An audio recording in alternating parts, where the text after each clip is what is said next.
समाचारों के साथ मैं दीपांशु। नजर डालते हैं आज के मुख्य समाचारों पर।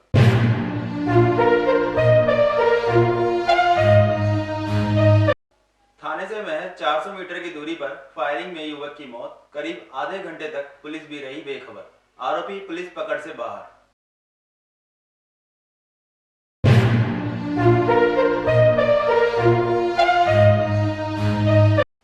सेना भर्ती रैली कराए जाने की मांग को लेकर युवाओं ने निकाली आक्रोश रैली। सैकड़ों की संख्या में युवाओं ने किया कलेक्ट्रेट का किया घेराव।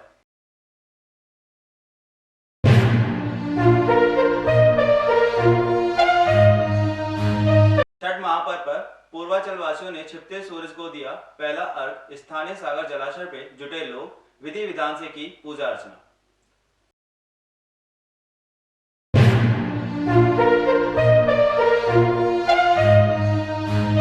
अलवर मदर मिल्क बैंक की मैनेजर पूनम मलिक को मिलेगा सम्मान। मलिक को बेस्ट हेल्थ केयर वर्कर वर्ग में देश भर में मिला दूसरा स्थान। अब खबरें विस्तार से। अलवर शहर के एनईबी थाना क्षेत्र में मंगलवार देर शाम फायरिंग की घटना से हुई युवक की मौत से क्षेत्र में सनसनी फैल गई। जानकारी के अनुसार फायरिंग की घटना में स्थानीय निवासी आकाश अशीवाल पुत्र सुरेश के गोली लगने की सूचना पर परिजन घायल को अलवर के सामान्य चिकित्सालय ले गए, जहां चिकित्सकों ने जांच के बाद मृत घोषित कर दिया। इधर पुलिस को फायरिंग की घटना की जानकारी लगने पर पुलिस अधिकारी चिकित्सालय पहुंचे और पीड़ित पक्ष में जानकारी हासिल की। वहीं थाना पुलिस ने मौका वारदात का बारीकी से निरीक्षण कर साक्ष्य जुटाने के प्रयास किए। आरोपी पुलिस पकड़ से फिलहाल दूर हैं। जिला पुलिस अधीक्षक ने मामले का जल्द खुलासे का आश्वासन देते हुए मीडिया को घटना की जानकारी दी। देखिए, अभी प्रिलिमिनरी हमारे पास एक सूचना हमारी चौकी पे आई थी कि थाना एनईबी क्षेत्र में 60 फुट रोड पे एक व्यक्ति है जिसको गोली लगी है और वो गोली लगी हुई हालत में जनरल अस्पताल में ट्रॉमा सेंटर में इमरजेंसी में एडमिट हुआ है। सूचना पे तुरंत एसएचओ कोतवाली और सीओ नॉर्थ जो है वो जनरल हॉस्पिटल पहुँचे। तब तक जो ये व्यक्ति थे इनकी डेथ हो चुकी थी और डॉक्टर ने बोला कि ये मृत हो चुके हैं। प्राइमा फेसी अभी ये जो घटना लग रही है ये बिल्कुल फायरिंग से ही मौत लग रही है। बाकी इनकी पोस्टमार्टम और जो मेडिको लीगल जो पूरी हिस्ट्री आएगी वो अलग है। डॉक्टर्स से ओपिनियन लेके कल सुबह लिया जाएगा और मौका विज़िट किया जा चुका है और मॉर्चरी भी में भी देखा जा चुका है प्रिलिमिनरी इनको। आगे अभी कोई भी कहानी अभी इसमें क्लियर नहीं हुई है। प्राइमा फेसी अभी तक हमारे पास कोई भी इफेक्टिव एविडेंशियरी वैल्यू के तौर पर कोई कहानी नहीं आ पाई है। माँ और भाई मृतक के इनको लेके गए थे हॉस्पिटल, तो अभी उनसे पूछताछ करेंगे और बाकी भी मौके पे भी कोई सीसीटीवी कैमरा वगैरह है कुछ है तो उसकी भी हम जानकारी ले रहे हैं। ये सारी चीज़ें अभी हमारे पास आ रही हैं इन्फॉर्मेशन, हम इनको अभी क्लैरिफाई कर रहे हैं, इन्वेस्टिगेशन जारी है। देखिए, हमारे पास जानकारी जो है वो या तो घटनास्थल से कोई फ़ोन करता है तब आती है या फिर हमारे खुद के कोई उस पर आती है। हमारी चौकी पे सूचना आ गई थी जिसके बाद हमारी पुलिस तुरंत जो है वो हॉस्पिटल भी पहुंची है और अभी हम अनुसंधान कर रहे हैं। जैसी भी स्थिति होगी वो आपको ड्यू कोर्स में बता दिया जाएगा। अभी नाकेबंदी वगैरह में किस तरह की कोई फुटेज वगैरह कोई सामने आए? अभी तक हमारे पास ऐसी कोई बात नहीं आई है और अभी हम अनुसंधान कर रहे हैं, हर पहलू पर अनुसंधान कर रहे हैं। मृतक का नाम आकाश है, सन ऑफ सुरेश। और प्रथम दृष्टया कोई नाम सामने आया हो जिसने कोई? अभी तक कोई नाम हमारे पास नहीं आया, हम अनुसंधान कर रहे हैं। वहीं सामान्य चिकित्सालय में खटिक समाज के लोग घटना के विरोध में अपनी मांगों को लेकर धरने पर बैठ गए। वहीं शहर विधायक संजय शर्मा धरना स्थल पहुंचे और उन्होंने कुछ इस प्रकार अपनी बात कही।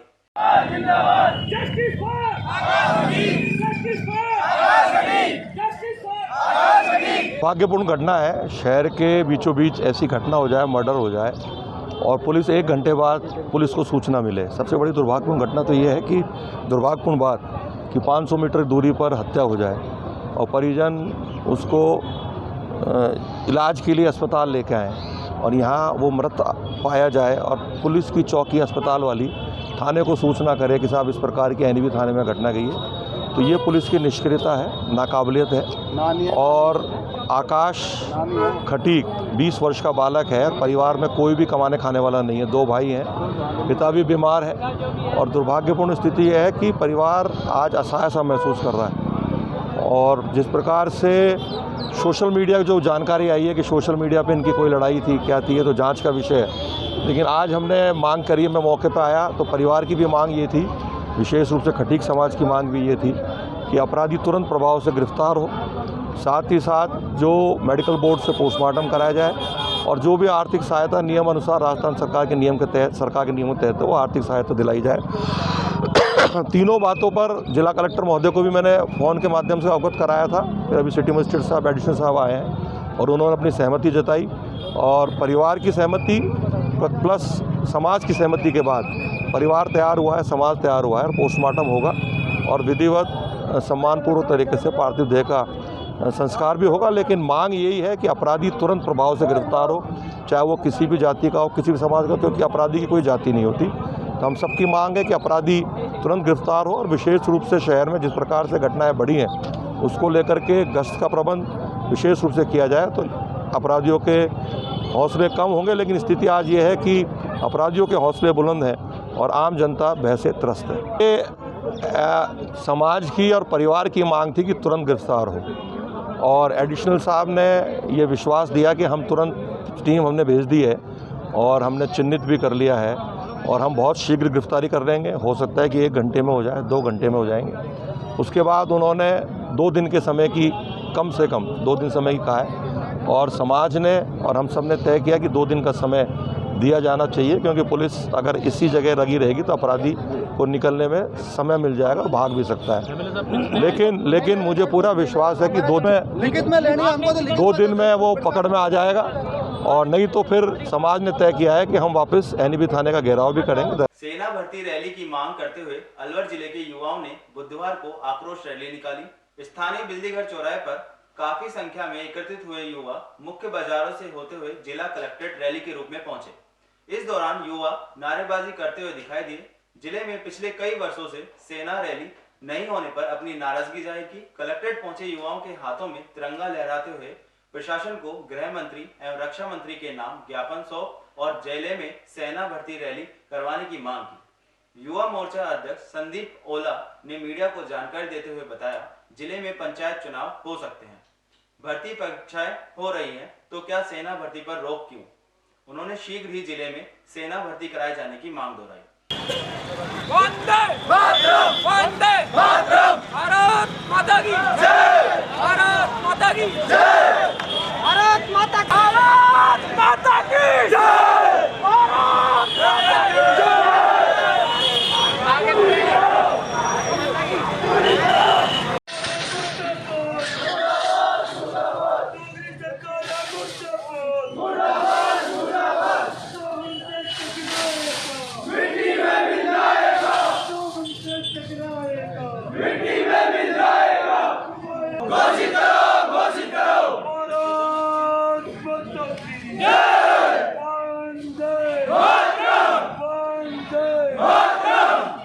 करवा दी। सरकार पैसा कमाने में लगी हुई है, लेकिन जब युवाओं की बात आती है इनसे वोट लेने के लिए दोनों सरकारें आगे आ जाती हैं। बात भली केंद्र सरकार नहीं है तो राज्य सरकार भी भली नहीं है। स्टेडियम के लिए जब हमने पहले आंदोलन किया था तो पुलिस प्रशासन का सहयोग लेकर और यहाँ की राज्य सरकार ने क्या हालात किया था बताने की ज़रूरत नहीं है। मेरे कई भाइयों पे झूठे मुकदमे लगा दिए, मुझे जेल में डाल दिया, लेकिन इनको पता नहीं है कि युवा किसी ताकत से डरता नहीं है। सेना भर्ती की तिथि घोषित करवाने के लिए 6 बार हमने कलेक्टर साहब को ज्ञापन दिया, गृह मंत्रालय में भी हमने ज्ञापन दिया, रक्षा मंत्रालय में भी ज्ञापन दिया। कलेक्टर साहब से हमारी बात हुई कि आप ज्ञापन दो, हम आगे सौंपते हैं। आज पिछली 2 साल से अलवर में जो सेना भर्ती लंबित है, बार बार उसकी तिथियां घोषित करी गई, लेकिन युवाओं के लिए केंद्र सरकार ने रोज़गार के नाम पर जो जुमलेबाजी की है उसके लिए आज युवा आक्रोश रैली के माध्यम से बिजली घर सर्किल से लेकर कलेक्ट्रेट तक आक्रोश रैली निकाली जाएगी। हमारी प्रमुख 5 मांगें हैं, हमारी मांगें पूरी कर दे सरकार। उनमें ये है कि 2 साल से जो सेना भर्ती नहीं हुई वो तुरंत प्रभाव से सेना भर्ती की तिथि घोषित की जाए। 2 साल के अंदर जो बच्चे भर्ती देखने के कारण जिनकी उम्र ज़्यादा हो गई उन बच्चों को सेना भर्ती में शामिल करने का मौका दिया जाए। सेना भर्ती अलवर से 10 किलोमीटर बाहर प्रस्तावित की गई है, उसे शहर के अंदर ही करवाया जाए, क्योंकि वो एक ऐसी जगह है जहाँ साधनों का अभाव है तो बच्चों का पहुँचना असंभव है। उसको लेकर आक्रोश रैली निकाली जा रही है। हज़ारों की संख्या में युवा यहाँ से आक्रोश रैली के माध्यम से कलेक्ट्रेट तक पहुँचेंगे और वहाँ जाके रक्षा मंत्री और गृह मंत्री के नाम ज्ञापन सौंपा जाएगा। सर, हमारी कोरोना काल के कारण जो भर्ती रद्द की गई है वो भर्ती शीघ्र ही जनवरी के महीने में कराई जाए और अगली भर्ती फिर, क्योंकि 2 साल में जो बच्चे युवा ओवरेज हुए उन बच्चों को छूट दी जाए और अपनी भर्ती जो बाहर होती हो इंदिरा गांधी स्टेडियम में हो जाए। हम तो कलेक्टर साहब से और अपने रक्षा मंत्रालय, गृह मंत्रालय से यही अनुरोध करते हैं कि ये भर्ती जल्द से जल्द की जाए। पूर्वांचल क्षेत्र के लोगों का 4 दिवसीय छठ महापर्व के तीसरे दिन खरना के साथ शुरू किया निराहार व निर्जला व्रत का समापन 36 घंटे बाद किया जाएगा। बुधवार शाम को सूर्यास्त के दौरान पहला अर्घ दिया जाएगा। इस अवसर पर बांस की बनी टोकरियां व सूप में ठेकुआ, बड़ा नींबू, नाशपाती, गन्ना, केला, सेब, अदरक, मूली, नारियल, हल्दी, पान, सुपारी और मिठाई रखकर व्रती सूर्य भगवान को अर्घ देंगे। अगले दिन कार्तिक मास की शुक्ल सप्तमी को सुबह उगते हुए सूर्य को अर्घ देकर अपना व्रत पूर्ण करेंगे। अलवर शहर में रहने वाले बिहार, झारखंड और पूर्वी उत्तर प्रदेश के रह रहे लोगों में छठ पर्व को लेकर खासा उत्साह है। अलवर शहर में ऐतिहासिक स्थल सागर जलाशय पर अर्घ देने के लिए काफी संख्या में पूर्वांचल के लोग परिवार समेत पहुंचे, जहां अपने इस धार्मिक पर्व की परंपराओं का विधि विधान से निर्वहन किया। सागर जलाशय पर पूजा कर रही एक महिला सुषमा ने बताया कि कार्तिक शुक्ल षष्ठी के दिन पूरे दिन निर्जला व्रत रखा जाता है। साथ ही छठ पूजा का प्रसाद तैयार करते हैं। इसी दिन शाम के समय किसी नदी तालाब पर जाकर पानी में खड़े होकर डूबते हुए सूर्य को अर्घ देते हैं और रात भर जागरण किया जाता है।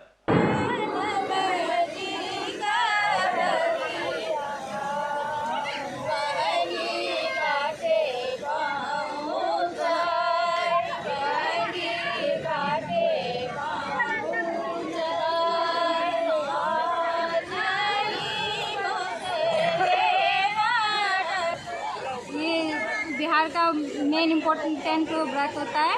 ये 4 दिन का फेस्टिवल होता है। इसको लोग शरीर के लिए, बच्चे के उसके लिए लेने के उससे भाव से करते हैं, इसकी पूजा करते हैं। ये 4 दिन का होता है, निराहार व्रत होता है। सबसे पहले नहा खाई से शुरू होता है। उसमें लोग अरवा चावल, लौकी का सब्जी काटते हैं, प्याज लहसुन छोड़ देते हैं। उसके बाद फिर खरना होता है, नेक्स्ट डे उसमें निराहार रहते हैं पूरे दिन। और शाम के टाइम में गुड़ की खीर बनती है और रोटी बनती है, उससे व्रत तोड़ते हैं। फिर से व्रत शुरू होता है अगले दिन के लिए, फिर ये पूरे दिन व्रत चलता है। फिर शाम के टाइम में ये संध्या काल का अर्घ देते हैं सूरज भगवान। सागर पर ही देते हैं? सागर, हाँ, नदी के किनारे आके दिया जाता है और शाम के टाइम में अर्घ देते हैं डूबते हुए सूरज को। फिर उसके अगले दिन उगते हुए सूरज को अर्घ दिया जाता है, वो भी नदी के किनारे दिया जाता है। उसके बाद फिर अर्घ दे के उसके बाद इसका प्रसाद वगैरह के समाप्त किया जाता है। अलवर महिला अस्पताल स्थित मदर मिल्क बैंक की मैनेजर पूनम मलिक को 13 नवंबर को हैदराबाद में होने वाली साउथ एशियन कॉन्फ्रेंस लेबकॉन में सम्मानित किया जाएगा। मलिक को मदर मिल्क के लिए किए गए कार्यों के आधार पर बेस्ट हेल्थ केयर वर्कर वर्ग में देश में दूसरा स्थान मिला है। प्रदेश सरकार की ओर से भेजी तथ्यात्मक रिपोर्ट के आधार पर पूनम का चयन हुआ है।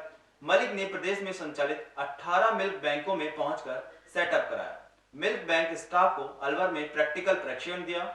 इससे पहले मलिक को प्रदेश सरकार की ओर से भी बेस्ट मैनेजर का अवार्ड मिल चुका है।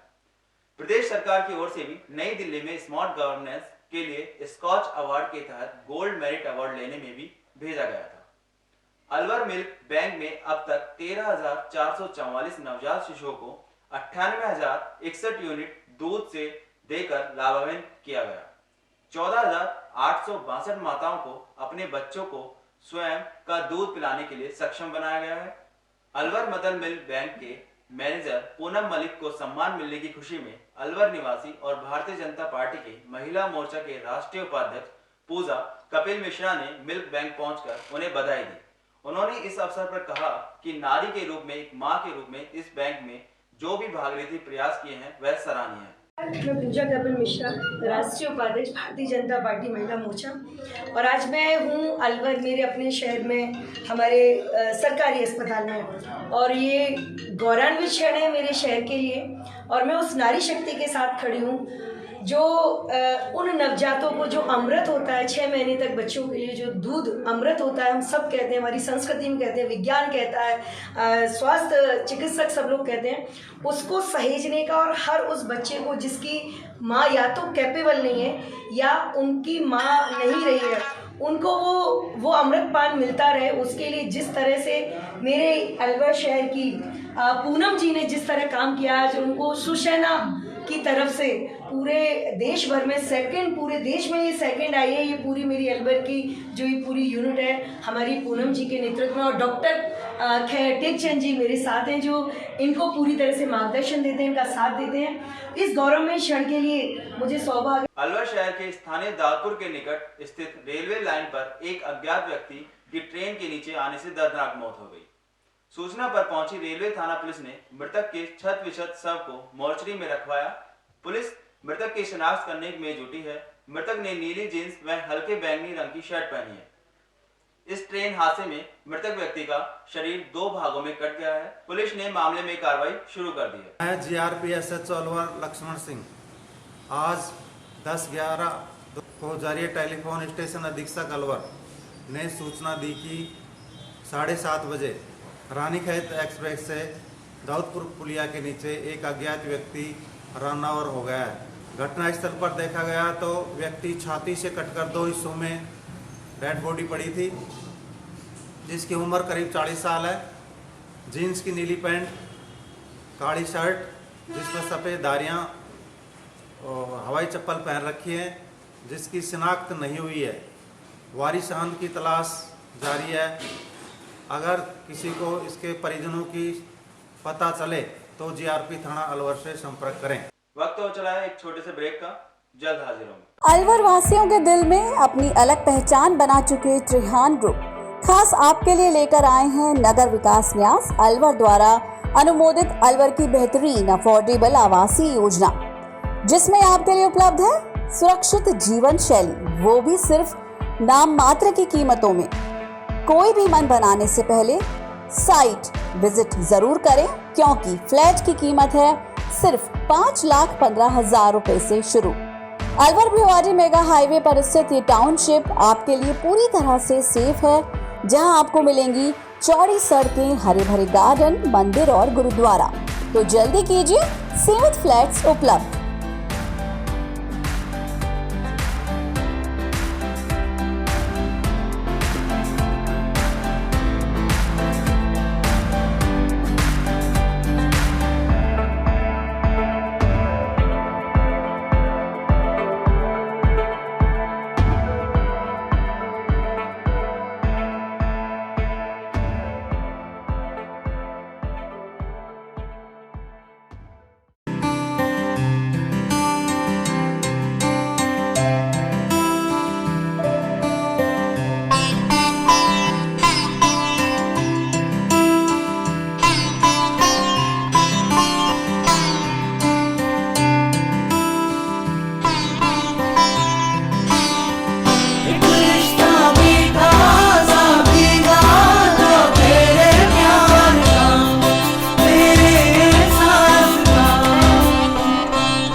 एक रिश्ता मिठास का। मित्तल हॉस्पिटल अलवर का number 1 multi and super specialty hospital.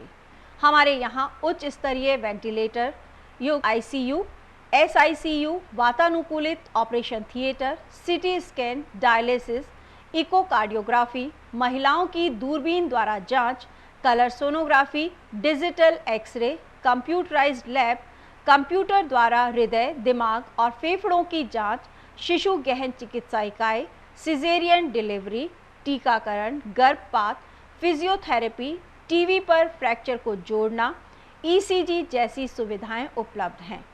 Critical condition में एम्बुलेंस सुविधा, मेडिकल स्टोर और इमरजेंसी सेवाएं 24 घंटे प्राप्त की जा सकती हैं। मित्तल हॉस्पिटल अग्रसेन सर्किल के पास अलवर। Phone number 01442370 2371440 2370230। अलवर की सर्वोत्तम हाउसिंग योजनाओं में से एक है अपना घर शालीमार। जी हाँ, हजारों परिवारों को इको फ्रेंडली जीवन देने में त्रिहान होम डेवलपर्स हमेशा से अग्रणी रहे हैं और अब आपके अपनों के लिए लाए हैं वर्ल्ड क्लास डिजिटल सुविधाओं से सुसज्जित 4 BHK अमृत कलश लग्जरी आवासीय योजना। जी हाँ, इस आवासीय योजना में आपको मिलेगा स्वच्छंद वातावरण और अभेद्य सुरक्षा कवच के साथ एक ऐसा आशियाना जहां दर्पण और कर्टन भी आपके इशारों पर काम करेंगे। हाई डेफिशिएंसी वाले डिजिटल कैमरों की नजरों में रहेगी आपके अपनों की सुरक्षा। खूबसूरत हरा भरा terrace garden, automatic digital kitchen, अत्याधुनिक सुविधाओं युक्त बेडरूम, ड्राइंग रूम और बाथरूम। त्रिहान होम डेवलपर्स की ये अमृत कलश लग्जरी फ्लैट योजना आपके अपनों के लिए ही है। वर्ल्ड क्लास 4 BHK आशियाने की खूबियों को जानने के लिए आज ही विजिट करें अमृत कलश अपना घर Shalimar luxury residence near Telco circle, Alwar, Rajasthan. Contact number Ashok Saini 9672011113।